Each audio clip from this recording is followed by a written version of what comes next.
संत कबीरदास जी कहते थे, पोथी पढ़ी पढ़ी जगमुआ, पंडित भयानक कोई, ढाई अखर प्रेम का, पढ़े सो पंडित होए।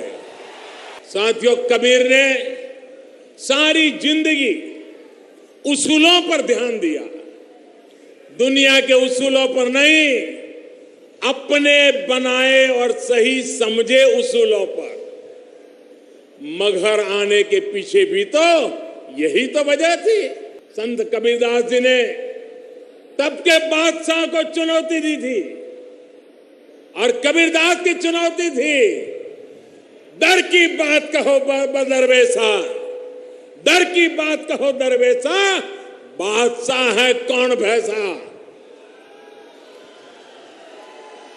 कबीर ने कहा था, आदर्श शासक वही है जो जनता की पीड़ा को समझता हो और उसे दूर करने का प्रयास करता है। कबीर जी ने बिना किसी लाज लिहाज के रूढ़ियों पर सीधा प्रहार किया था। मनुष्य मनुष्य के बीच भेद करने वाली हर व्यवस्था को चुनौती दी थी। कबीर श्रमयोगी थे, कर्मयोगी थे। करीम ने कहा था, काल करे सो आज कर। कबीर काम में विश्वास रखते थे, अपने राम में विश्वास रखते थे। मानवता की रक्षा, विश्व बंधुत्व और परस्पर प्रेम के लिए कबीर की वाणी एक बहुत बड़ा सरल माध्यम है। खुद कबीर जी ने भी कहा है, तीरथ गए तो एक फल, तीरथ गए ते एक फल, संत मिले फल चार, सद्गुरु मिले अनेक फल, कहे कबीर विचार। भाइयों और बहनों, कबीर का सारा जीवन सत्य की खोज तथा असत्य के खंडन में व्यतीत हुआ। कबीर की साधना मानने से नहीं, जानने से आरंभ होती है।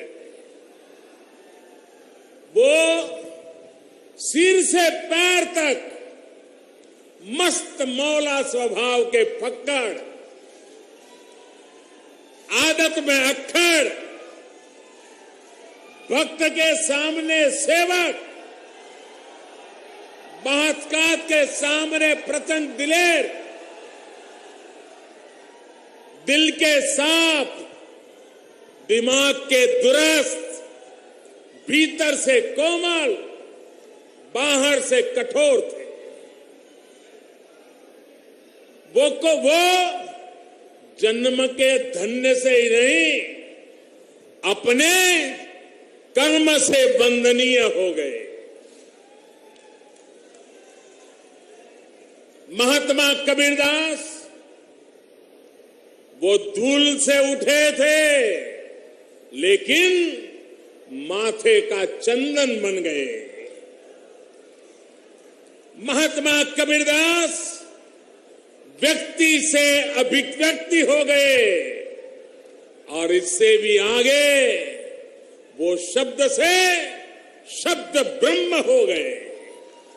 समाज को सदियों से निरंतर दिशा दे रहे मार्गदर्शक, समभाव और समरसता के प्रतिबिंब महात्मा कबीर को उनकी ही निर्वाण भूमि से मैं एक बार फिर कोटि कोटि नमन करता हूं।